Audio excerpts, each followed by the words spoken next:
Alright, so today we are going to be learning about John chapter 6. The real take-home that I would like you to see, if you miss all the other cool stuff we're going to talk about, the one thing I would love to see you take home is that don't just run through the scriptures. Don't try to get through the Bible in a year. Whatever this little reading plan is, take your time. Dwell in the Word. Okay? In fact, that's even a verse. So, chapter 6 opens sometime after this. Okay, now for me, I stop and say, sometime after what? So we have to go back to the previous chapter to find out what's going on. We find out there's a lot of stuff happening, but we have to go all the way back to chapter 5, the very first verse. Sometime later, and now there we are again, we have to go back even further, but for this study, we can start here. Jesus went up to Jerusalem for a feast of the Jews. Now, most scholars will translate that not feast of the Jews, but what great feast is the Passover.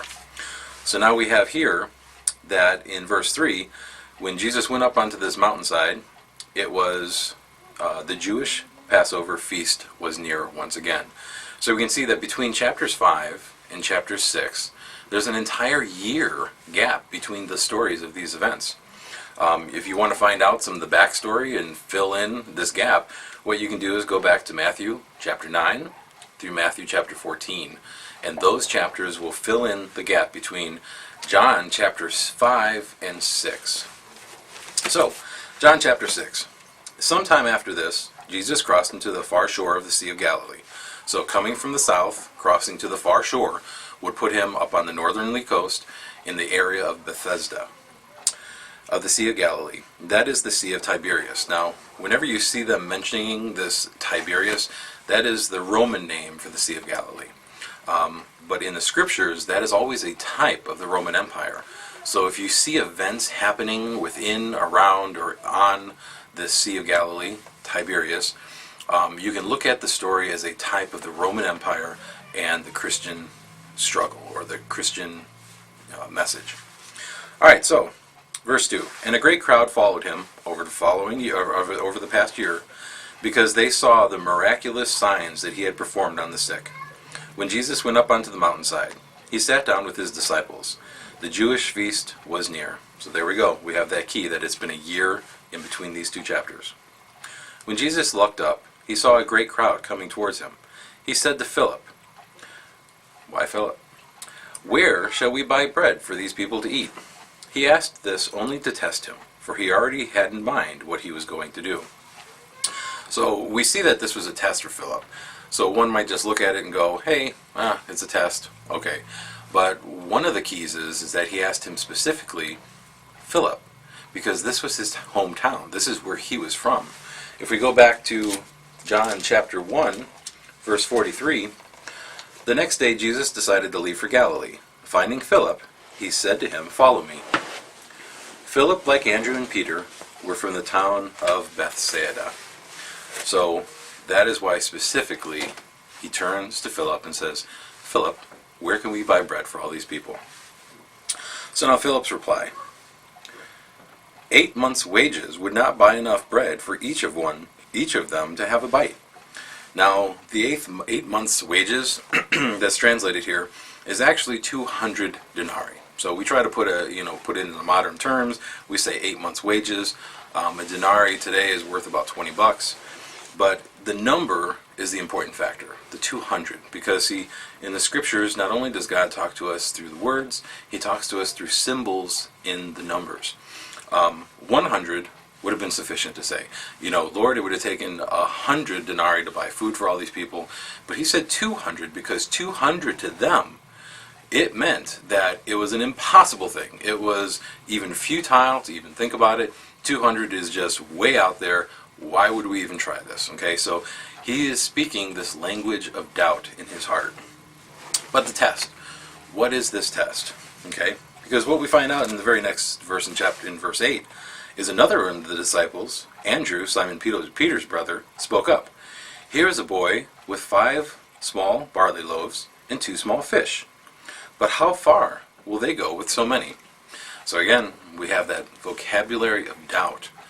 We have this is all we have. But how is it going to feed all these people? Now, if he would have came up and didn't add that ending, he would have been the only one of these two that passed the test. So if he would have came up and just said, Lord, here we have 5 barley loaves and 2 fish. Okay? That's what Jesus was looking for. The faith for them to see that they were with someone greater than Elijah. Okay?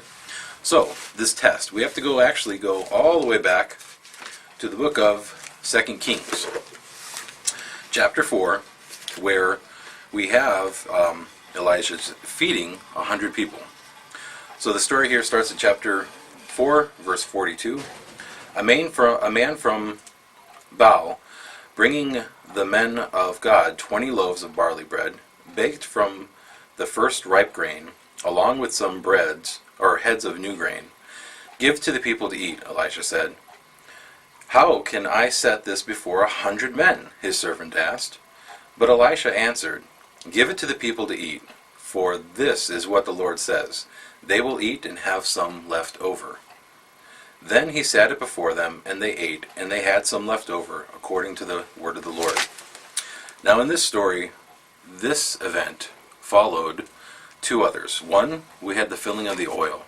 This miraculous story where this woman needed to pay her bills, and she was basically told to go get some pots to be filled with oil, and she filled every single pot. Every pot that she brought from her neighbors were filled to be able to be sold, to have the money to pay for the things that she had to pay for. After that, we have a young man that is brought back to life from death.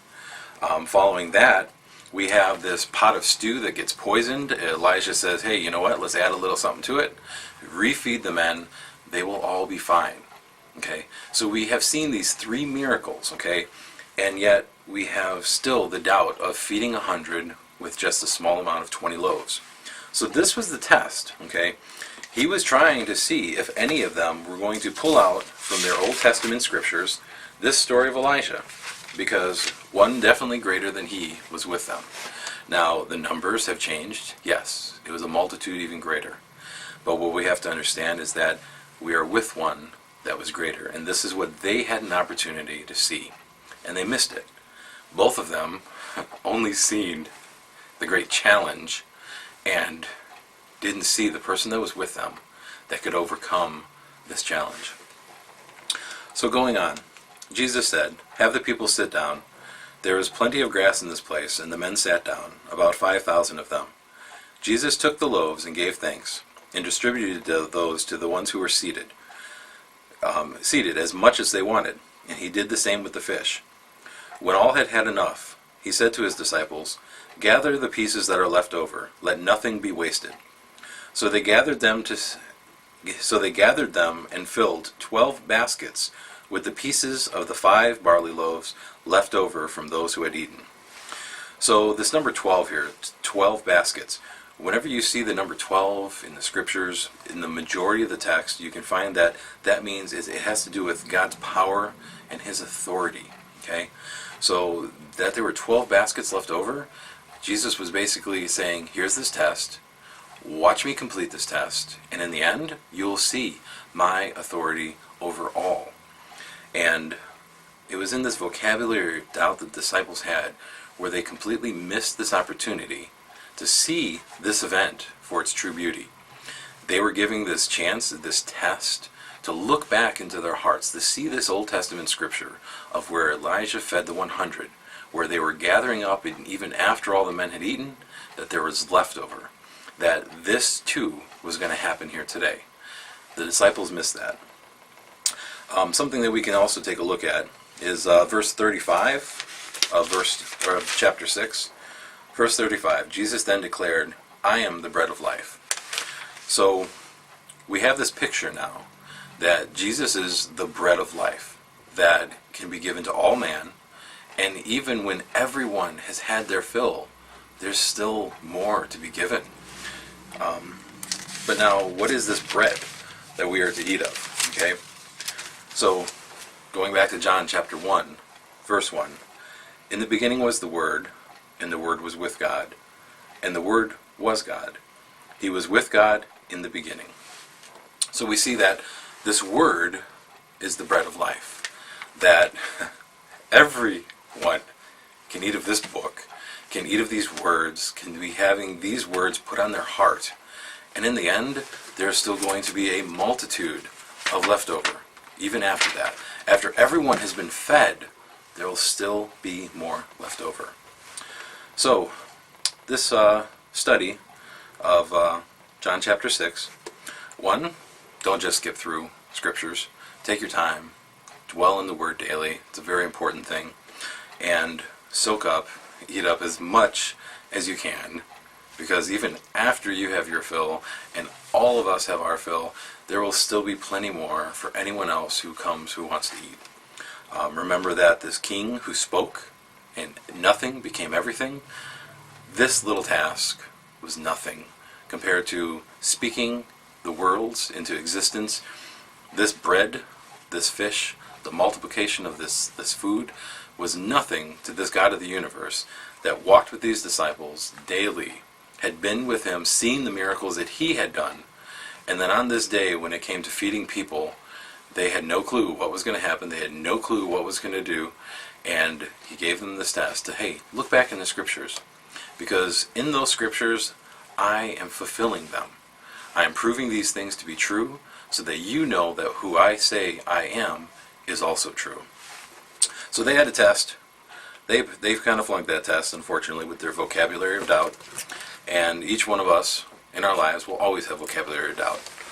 Looking at Gideon, you know, he came up and he said, but I am the weakest, I am the lowliest, no one likes me. You know, we can all have those days. We can have all those ideas planted in our head to keep us from doing good. The important thing is, no matter how you look at yourself, keep doing good, keep doing the best that you can, and when you run out of energy, when you run out of your strength, draw on God for the strength that he can give. It is through that strength that we can do all things through Christ who strengthens us.